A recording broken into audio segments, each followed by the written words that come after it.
Welcome to another edition of Diplomatic Channel. I'm Amarachi Ubani. The program comes to you from the Saudi Arabia capital Riyadh, where the first ever ASEAN GCC Summit has just been concluded. That's our focus this week, plus the sights and sounds of Saudi Arabia. Stay with us. We have Rosetta Stone from Egypt. Our journey begins here, the National Museum of Saudi Arabia. Located within the King Abdulaziz Historical Center. The museum is located in the Al Murabba neighborhood of Riyadh, established in 1999. It's called Raqush inscription. A woman in one grave alone without the families and her son. He wrote this. I am Ka'bu ibn Hibru. I wrote this for my mother. I built this grave for my mother, Raqush bintu Manat. So her name is Raqush, and we call this inscription Raqush inscription. It has the grammars for the Arabs, who changed to be the Kufi. It spans across a distance of 17,000 square kilometers, where it tells the story of 3,700 artifacts, such as statues, scripts, and unique sculptures. We have the Neolithic from 10th millennium to the 4th millennium in all Saudi Arabia. South, east, north, west, and especially in the north, Ash-Shuwaihtiya site. The museum houses the history of civilization, not just for Saudi Arabia, but the Arab world and then some. They will move looking for animals, for food, for sea, for water, and they will keep it like this. And we brought it from their original to be here in the museum. This one, the stone itself, we brought it from there. And this is in Al-Thumama, north of Riyadh. It was like that in the life, or like this one in the life. And they will take the upper, keep the foundation. It shows how cultures have intertwined over centuries and how Saudi Arabia has evolved over the years. The Sumerian who start to build the houses, the cities, and using butchery, using animals, also using the writing, and even the language start with the south of Mesopotamia. That's why the Pope of Vatican, he visit there in Mesopotamia and Iraq, and he pray in the Zakura of Ur, the first building for praying for the God in the world. It was in the south of Iraq. And we have the pottery from Iraq. This one found in Saudi Arabia in Al-Ahsa. And this is the proof with connection with Iraq. This one from Ubaid site in Iraq. And this is the proof that was connection, one civilization with Iraq that time, from the 5th millennium BC. There are religious and social patterns of life before Islam in the pre-Islamic era gallery. We are going to Islam. And before Islam it was dark. The religion was dark. That's why we built here the dark in the museum. And inside the dark we have the sound of the elephant, the voice of the elephant.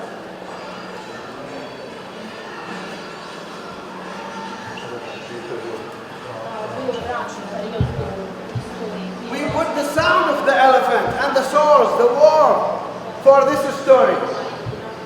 It is the story of Abraha. The emperor was in Ethiopia, he attacked Mecca. Al-Fil, the year of the elephant, Amul Fil, they attacked Mecca. 571 AD, they brought the elephant from Africa to Yemen to Mecca. They tried to destroy the house of the god there, Al-Kaaba. The god protects his house, and he sent them the birds. The birds destroyed them all. And it is in the Holy Quran. ألم ترى كيف فعل ربك بأصحاب الفيل ألم يجعل كيدهم في تضليل فأرسل عليهم طيرا أبابيل ترميهم بحجارة من سجيل فجعلهم كعصف مأكول. This is story not in the Bible, not in the Torah, only the Holy Quran. But Hollywood made many movies about it because they need the action, they need the money, and no problem with the Holy Quran with them. And this is story. We put it here in the museum for the beginning of Islam. the Prophet Muhammad. He born at 571. He born at the year of the Arabs calendar called Amul Fil. This is the year of the elephant where the Prophet Muhammad born in Mecca. The museum consists of 8 galleries, which allows you to see the changing periods of Saudi Arabia. And they have the decoration.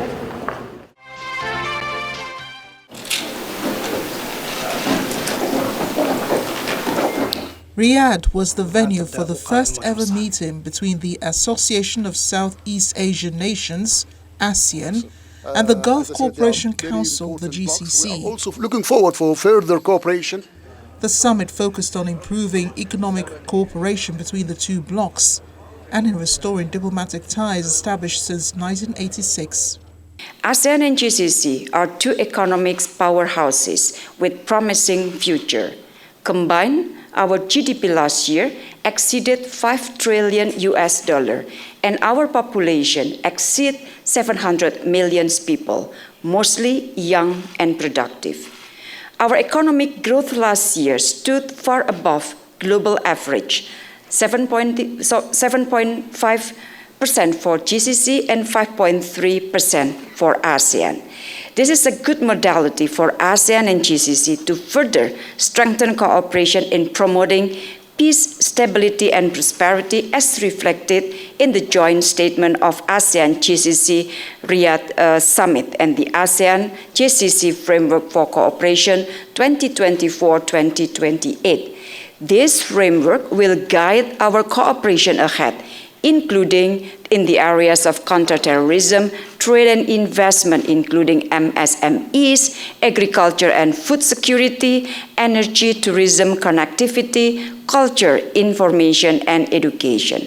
Second, on our contribution to peace and stability, all GCC members have exceeded the Treaty of Amity and Cooperation. This shows the GCC's strong commitment to support the maintenance of peace and stability in the Indo-Pacific region, and vice versa, ASEAN is also committed to support the maintenance of peace and stability in the Middle East. ASEAN and GCC leaders share the grave concern over the recent development in Palestine. My President Jokowi, in his statement, urged the cessation of violence, focus on humanitarian issue, and do not forget to address the root causes, that is the illegal occupation of Israel against the Palestinian land. ASEAN and GCC also stand solid in supporting peaceful solution for Palestine, and this position are well reflected in the GCC-ASEAN Statement on Development in Gaza. ASEAN, in its part, had also issued a foreign minister's statement on the escalation violence in the Middle East, urging the immediate end of violence, create humanitarian corridors, and to express ASEAN support for two-state solution and calls for the protection and safety of all ASEAN nationals. Third, on the people-to-people contact, we give a special attention to the issue of migrant workers. The joint statement mentioned reaffirmation of the positive contribution of Southeast Asia manpower in building sustainable economic growth and development in the GCC region. Therefore, we agreed to collaborate in promoting orderly, safe, regular, and responsible labor mobility and in combating trafficking in person in relation to recruitment practices. To conclude, let me once again express my confidence that the ASEAN-GCC cooperation will continue to flourish in the future, and together we can create a better region, a better world. On the GCC-ASEAN statement on the development in Gaza, at least there are 5 points that is in the document, means that it's agreed by all. One is the condemnation on all attacks against civilians and call for a durable ceasefire, I mentioned in my statement, and for all concerned parties to ensure the most effective and efficient access for humanitarian aid and relief supplies and other basic necessity and essential services, as well as restoration of electricity, water, and others. And then about the protection of civilians. It is mentioned clearly in the statement. And then the third is about the immediate and unconditional release of civilian hostages and detainees, especially women, children, and the sick and the elderly. Fourth, urge all countries, all parties concerned to work toward a peaceful resolution. I think we in the GCC are very satisfied that our brothers in ASEAN have adopted a position that is very, very important and positive, and I think it's a very strong position, and I hope that working together we will be able not just to help the pathway to peace, but also the prosperity for our part of the world and ASEAN, and to set an example that the focus on a better future is what is in everybody's interest. After the meeting, leaders agreed on joining efforts to achieve peace, security, stability and prosperity through mutual respect and cooperation between countries and regional blocs to achieve development and progress. Recognized the importance of oceans and seas as a key factor in driving growth and prosperity in the region. Welcomed the cooperation framework between the Gulf Cooperation Council and the ASEAN from 2024 to 2028, among other things. We have the main source, which is oil, and they need the oil. They have a refinery, and they need the oil. We need to have an exchange trade with them. Vietnam and most of the Asian countries, they have different quality and the quantity of service that we could provide. A possibility to being a seaport hub for the international trade, maritime international trade. Some of them said we could cooperate with them in the food security of the Gulf. When we faced Corona, we had the problem of how we maintain the main food, which is rice, in this area. So this is one of the areas that they explore. Some countries, they are advanced in microprocessor. Some countries such Singapore and others, they have a well experience in education, in building a strong economy, and I think this is a very good collection that is countries could cooperate together. In short, I'll make the story short, that is they have the experience, they have a skillful laborers, they have, if we could have a tax deductible, and if you could use and invest the funds, the GCC funds, and spread our funds instead of using it in European Union and others, and I think to spread our investment funds will be a very positive power for us and for our partners, ASEAN. You'd spoken earlier about what the GCC and the ASEAN countries agreed on the Gaza conflict. I was surprised, honestly, but because of this surprise, when I review myself, I found it's logical. It's a humanitarian issue.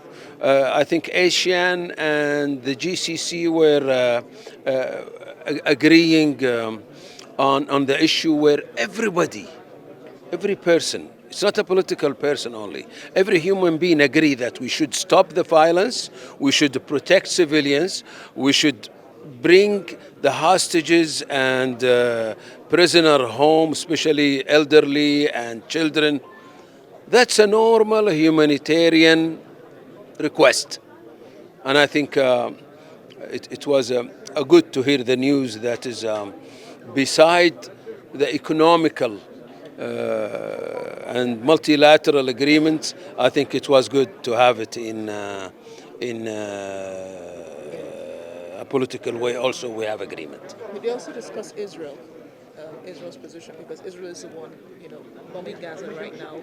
Yeah. And that's in response to the Hamas attacks 2 weeks ago. Definitely. But sometimes the reaction was overreacting. Innocent civilians were killed. Innocent civilians were killed, more than 3,000 people. Yes, there is a tragedy, that is elements of Hamas, is penetrating and attacking some Israeli settlements. But the reaction was over and beyond reasonable traditional military reaction. That was a revenge, a racist revenge. It's not acceptable. Bombing mosques, churches, houses. This is not part of the law of war and conflict.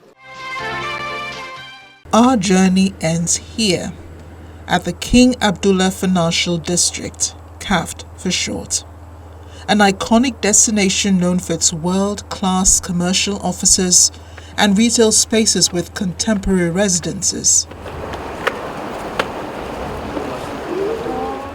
CAFD consists of 95 buildings, including 41 towers, and combines residential solutions, work and entertainment over a space of more than 1.6 million square meters. CAFD Conference Center holds important events, conferences, mainly corporate events, and we'll be walking around the district that showcases how this, how the master plan is designed and built. It has an advanced physical and digital infrastructure. We're positioned to be a smart city, so we're integrating smart city solutions. And also, you'll see that in the design, we also promote the quality of life, meaning we have pedestrian areas only for people who can walk. No cars are allowed in these areas. The area that is completely pedestrian is called Al-Wadi. Al-Wadi, which will be walking down to Al-Wadi. It's basically built underneath the ground or street level, 5 meters underneath, to control the weather and control the airflow that's coming in and out of the city. We have water cooling solutions. We have the waste management, automated waste management system that's connected in the whole district. Yes.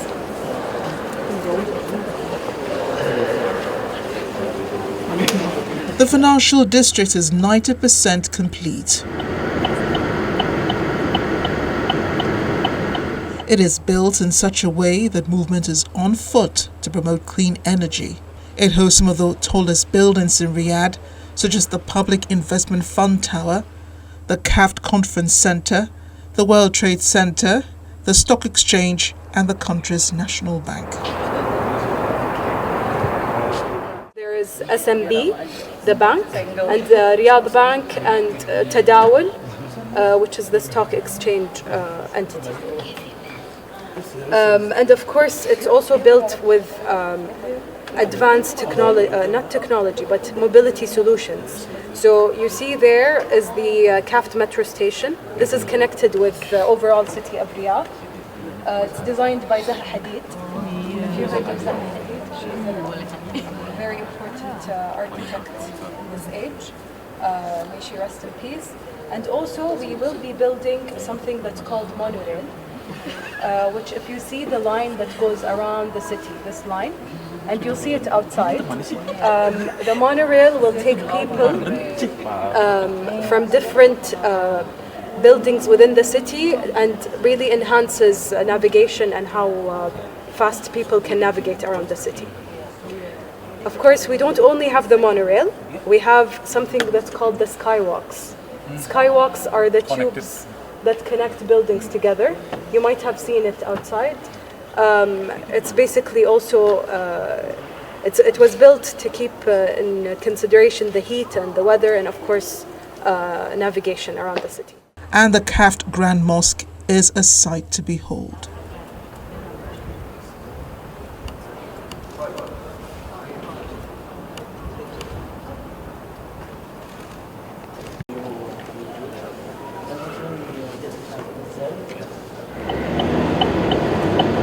While transportation on foot is encouraged, there are plans to install a monorail so people can easily navigate the city. It's inspired by something that's found in the desert that's called the desert rose, if you heard of it or know how it looks like. I can show you a picture. Desert rose.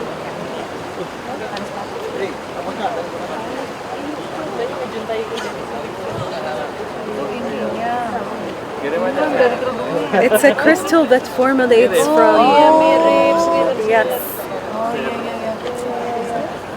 That's the desert rose. It's inspired by. Yes, it's inspired by that. And the mosque is actually designed by a Saudi architectural firm. It's called Umraniya. Umraniya built that mosque without any pillars. So there is an innovation in the structural design. There is absolutely no pillars within the building.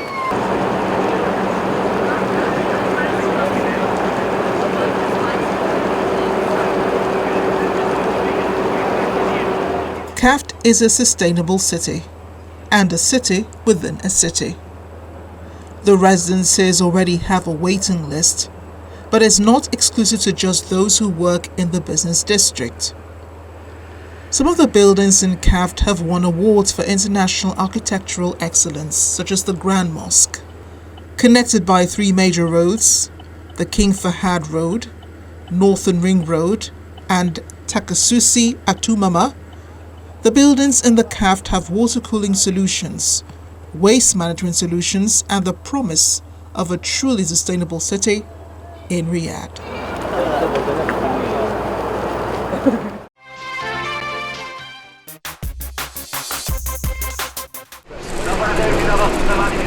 To diplomatic headlines now, the UN Secretary General Antonio Guterres has called for immediate release of hostages in Gaza and a humanitarian ceasefire. Aid supplies to Gaza have been choked since Israel began bombarding the densely populated Palestinian enclave in response to a deadly attack by its ruling militant group, Hamas, on October 7. There is no justification ever for the killing, injuring, and abduction of civilians. The situation in Gaza is growing more desperate by the hour. I regret that instead of a critically needed humanitarian pause supported by the international community, Israel has intensified its military operations. The number of civilians who have been killed and injured is totally unacceptable. All parties must respect their obligations under international humanitarian law. That law emerged from the tragedy and awful experiences of war. I've always been consistent in my call for strict compliance of the well-established principles and rule of international humanitarian law. The protection of civilians is paramount. The laws of war establish clear rules to protect human life and respect humanitarian concerns. Those laws cannot be contorted for the sake of expedience. The world is witnessing a humanitarian catastrophe taking place before our eyes. More than 2 million people with nowhere safe to go are being denied the essentials for life: food, water, shelter, and medical care, while being subjected to relentless bombardments. I urge all those with responsibility to step back from the brink. And I reiterate my appeal for an immediate humanitarian ceasefire, the unconditional release of all hostages, and the delivery of a sustained humanitarian relief at a scale that meets the needs of the people of Gaza. We must join forces to end this nightmare for the people of Gaza, Israel, and all those affected around the world, including here in Nepal.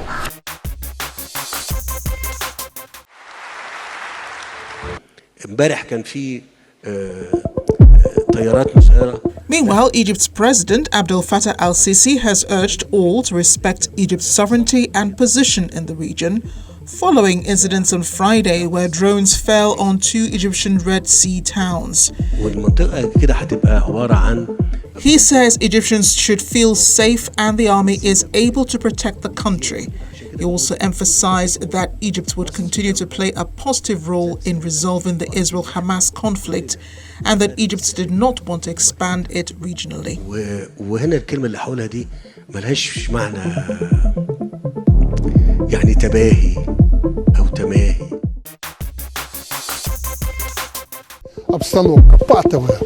Finally, Russia and Ukraine are locked in a stalemate on the front lines of their war, and the two sides need to sit down and negotiate an end to the conflict, so says Belarusian President Alexander Lukashenko. Вот стоят лоб в лоб насмерть. Russian forces have kept pushing this week near the ruined Donetsk city of Advika, suffering heavy losses, according to the US. But the vast front line in Ukraine has moved little in the past year, despite Kyiv's grueling months-long offensive. That's the program this week. I hope you join me again next time. I'm Amarachi Ubani. Bye for now.